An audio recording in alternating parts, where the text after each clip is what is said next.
मात्रै मिरिक आइपुगिसकेँ। यहाँ दोकानमा बसिरहेको छु साथीहरू। सबै कपाल उड्यो। एकछिन कपाल सुकोस् मेरो त चिसै छ नुहाएर आएको त म त।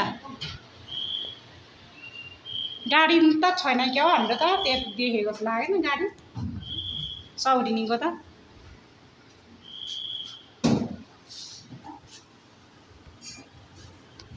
म यहाँ नानाको दोकानमा आइरहेको छु।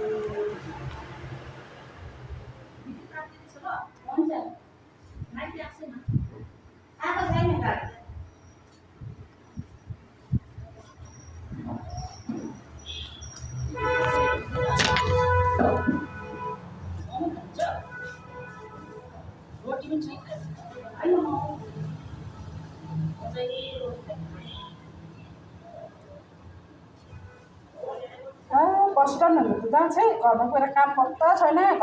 उसमा अस्ति पनि बिहामा बसेर सिधै सिधै काम गरेर आउनु पऱ्यो भनेर के गर्नु पाउँथ्यो र। बिहा भने सौरिनी बजारमा, घर भने तल। अन्त कहाँ हुन्छ काम गर्नु, काम गर्नै पाएन। घरमा केही गरेको छुइनँ होला तलिम छ डल्लै।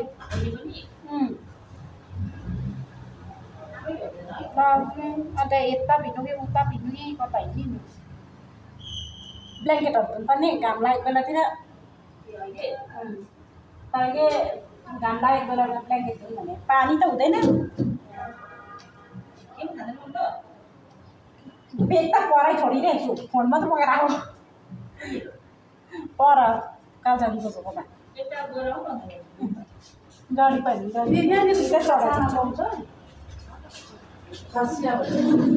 कति बजेन भनेको रहेछ हो।